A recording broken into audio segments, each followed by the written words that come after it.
Well, details about the sequence of events leading up to the tsunami are still emerging as authorities try to determine the exact cause. Dougal Jerram is a geologist and a professor at the University of Oslo. Dougal, thanks for joining us. Our reporter there talked about that 1883 volcanic eruption of Krakatoa, and now we have Anak Krakatoa. So what is the relation between the two, if you can explain? Yes, well, in 1883, Krakatoa, the island, literally blew itself completely to pieces and disappeared off the face of the earth.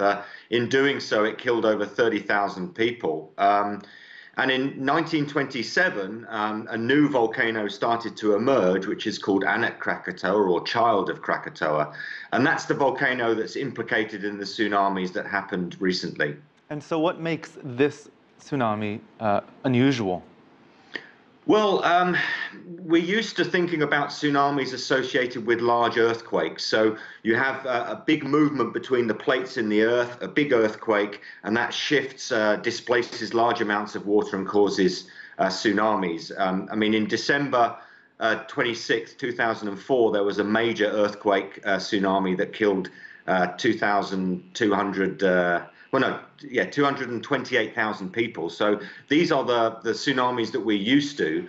This one, however, has been caused possibly by the collapse of the volcanic edifice. And so authorities there, we heard, are calling on people to be cautious. How does one go about being cautious when volcanic tsunamis are involved? Well, part of the problem is because there's no large earthquakes associated necessarily with the collapse of material into the water, or even underwater parts of the volcano collapsing and displacing water, then the normal warning systems that are in place for earthquakes do not pick these things up. So the problems people have is being warned about whether there's a potential wave problem coming. And given the rarity of these types of tsunamis, is it possible to create an early warning system for them? Would it be even worth the effort? Well, some systems do exist. For example, around the volcano in Stromboli in Italy, they have a wave buoy system, which when it receives unusual waves, tsunami-type waves, it alerts the local villages. And the problem we have is that it won't give people that much of a warning, but in any situation, even a few tens of seconds warning might get some people to higher ground and might reduce the fatalities.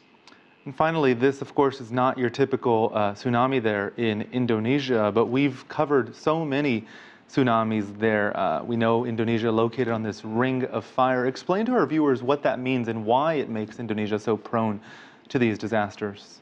Yeah, the location of this particular part of the world is between two tectonic plates, and you've got the Indian Australian plate that's actually subducting beneath, or it's being dragged beneath the Eurasian plate. And so this is an area which is prone to earthquakes, but also because of the very nature of the plate contact, it also has a lot of volcanoes on it. So it's a mixture of both earthquake-triggered tsunamis and these more rare occurrences like has happened now with these volcano-induced tsunamis. We heard one of the witnesses there say that the water had been rising and then he saw this 20-foot wave. Can you explain how that would have happened? Yeah, I mean, part of the problem as well is at the moment there's quite high tides with the moons there, so the water would have already been at a relatively high level. And you know, what's happened is the landslide, or we believe that this is what's happened, is part of the volcano has detached quickly, sending millions of tons of rock into the sea and displacing the water. So you end up with a very large wave that travels very quickly to the coast. All right, Professor Dougal Jerram from the University of Oslo, thank you for your insight.